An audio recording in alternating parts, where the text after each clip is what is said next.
Hello everyone, this is Stephanie from Little Steffi Big World, and today I'm going to show you how I was making my second mini album.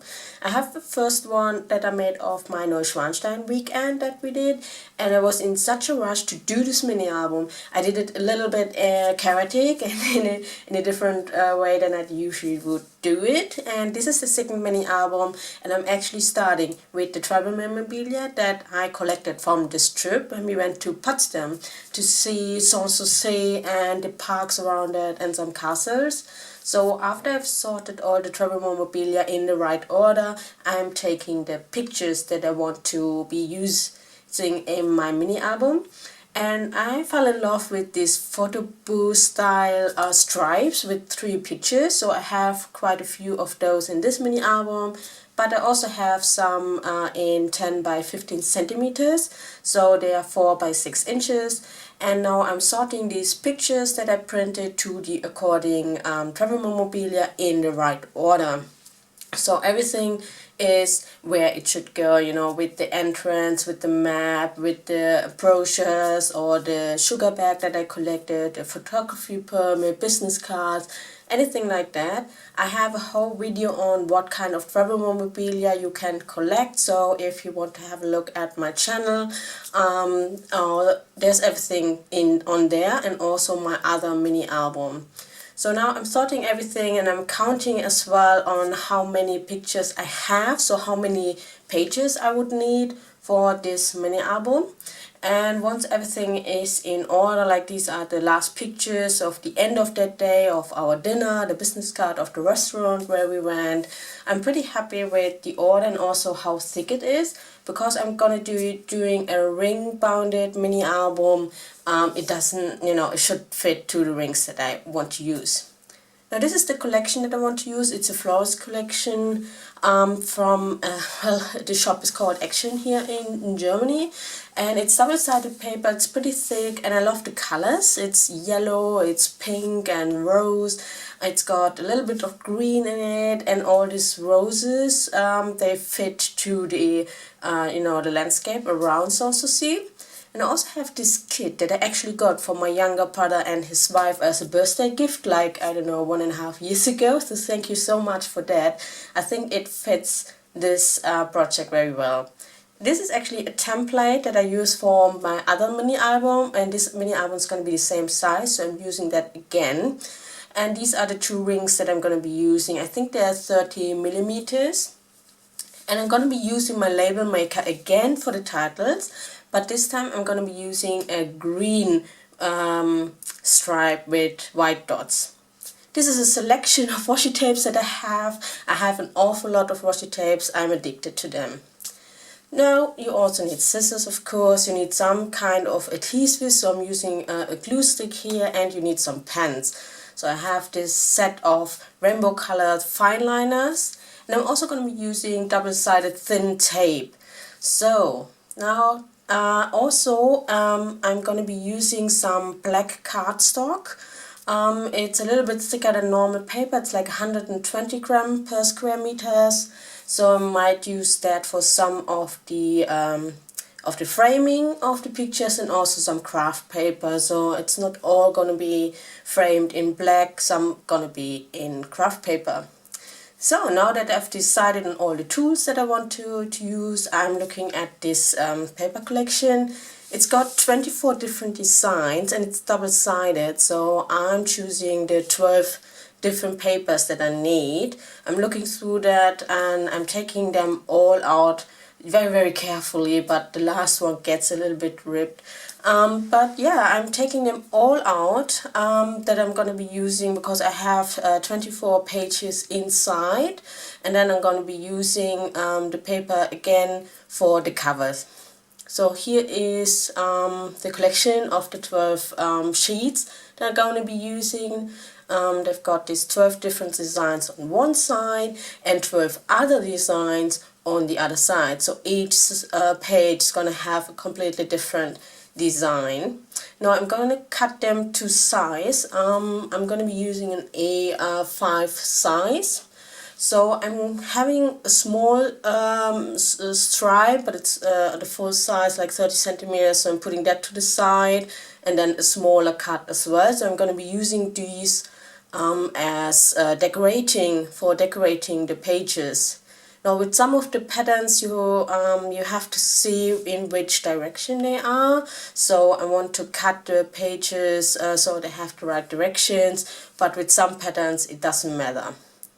So once I've cut all the sheets into size, I am going through my pictures because now the paper is double-sided. I need to decide like for the first page and the second page. You know, the first, like here, this is the photo stripe with 3 pictures gonna go on the first page, and then this picture, second picture, is gonna go on the other side of that double-sided pattern paper. So I'm laying all the pictures in double out on my desk, and then I'm gonna decide which double-sided paper is gonna go with which two like pictures. It's a little bit harder than I thought. And in my other mini album I had one-sided paper, so I just had to decide on, okay, this picture should go on which paper, and then I glued the pages back to back. It was a little bit easier in selecting which background should go to which picture.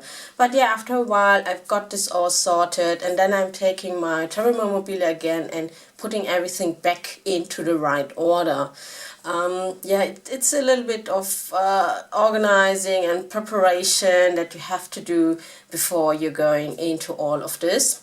And it's still not too thick for the rings that I chose. I would rather recommend having bigger rings, then you can still add things that you want to do, or you can do the layouts a little bit thicker. But I have the smaller rings and I try to keep it a little bit thinner, so I will tell you later how I actually wanted to, you know, make this album bigger, but then decided to not do it as big. Now I'm putting now the holes. I'm marking where the holes are gonna go, and I'm looking at the map, for example, like if I can fold it in a different way, or if I'm gonna cut it down or anything. But in the end I decide, no, I'm gonna have to take it out of the rings if I want to have a look at it. Now I'm looking at this collection that I got, and it's got some transparent overlays. It's got these cards. These are also 10 by 15 centimeters, so 4 by 6 inches. And it's the trend collection, so it's not completely perfect for a travel mini album. And also, yeah, some of the patterns, yeah, they don't fit that much, but most of them are really, really nice. So I've also got this 15 by 15 centimeter, no, 10 by 10 centimeter cards, and these small ones are 5 by 5 centimeters, so that's like 2 by 2 inches. And the second pack is actually identical to the first, so I'm putting that to the side. And there are also some really, really nice stickers as well in this collection. Just some normal stickers and also some chipboard stickers, so they're a little bit thicker, and I love the colors. They match really, really well with the paper collection, because it's very much pink, yellow and green, and a little bit of gold accents in there. So I'm deciding on the cards, on the bigger 4 by 6 inches cards, which I'm going to be using in between, either for journaling or to put some travel memorabilia in the background. And on some cards I'm actually putting these smaller cards, these 4 by 4 inch cards in the back, just to have a little bit of a break in between, something nice. Just yeah, so I'm putting all the holes there for these journaling cards, for the travel memorabilia, and for each of the layouts on both sides, because I need to know where the holes are going to go while I'm decorating everything. Now I'm also deciding where all the transparent overlays are going, and then it's time to scrapbook each single page. So I have these cut scraps, you know, from when I cut everything to size, and putting that to the side there. And the first 2 or 3 pages are really hard. They are the hardest. You have to decide what style you want to use, where should everything go. You need to get familiar with the paper and the kit as well. Well, at least that's the case for me. And I'm always looking for a few elements that I'm going to be using over and over again for each page, or a certain style that I want to use. So that's going to make it a lot easier throughout the album to make each page. So it's, well, within the album, I still want each layout to look different, but not like completely different. Like there should be some similarities in the pages of one album, so it's yeah, well, nice to look at in one album. So what I'm deciding is that each layout, each page has, of course, the picture or the picture strip.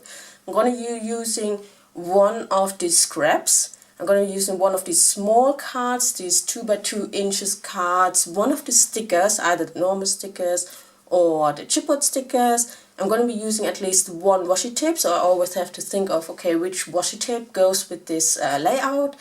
And I'm going to be making a title with my label maker.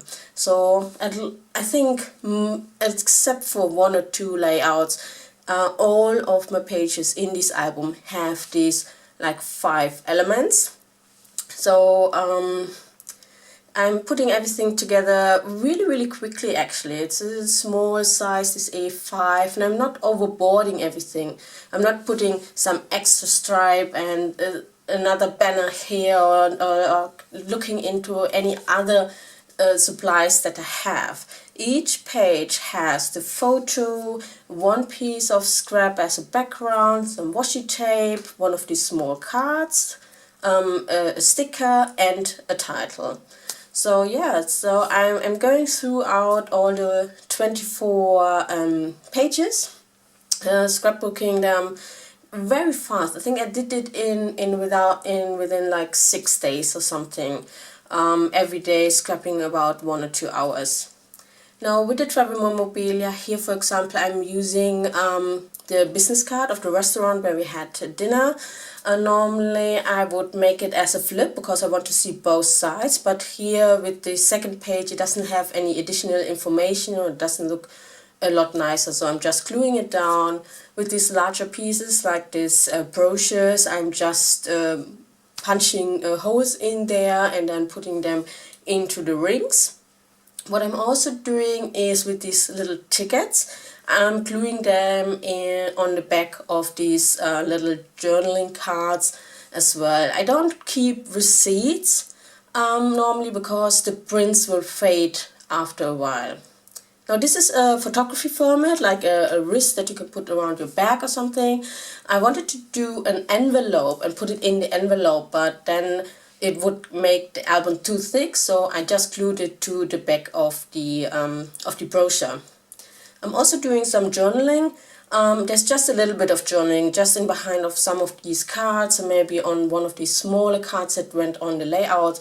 I actually struggle with journaling quite a bit. Now with these entrance tickets, I wanted to put them in envelopes as well.